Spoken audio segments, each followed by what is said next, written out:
ठीक आहे, चंद्रगुप्तच्या काळामध्ये चाणक्य होते आणि ते चाणक्यने नाही का चंद्रगुप्तला नाही का राजा बनण्याचं प्रशिक्षण दिलं आणि त्यांना नाही का तो जो धनानंद होता तो क्रूर शासक होता त्याला काढून चंद्रगुप्त हा राजा बनला, चंद्रगुप्त मौर्य, बरोबर.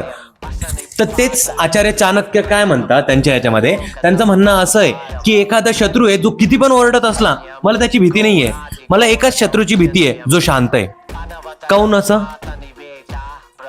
कारण की एखादा शत्रू किती पण बडबड करत असला की त्याचा इरादा लगेच समजून येतो आपल्याला, समजलं ना.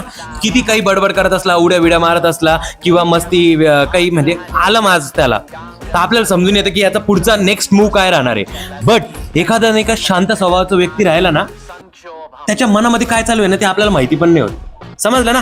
आणि त्याला आपल्याबद्दल किती माहिती आहे आणि किती नाही हे आपल्याला माहिती नसल्यामुळे आपल्याला त्याच्या पॉवरचा अंदाजा पण नाही लागत.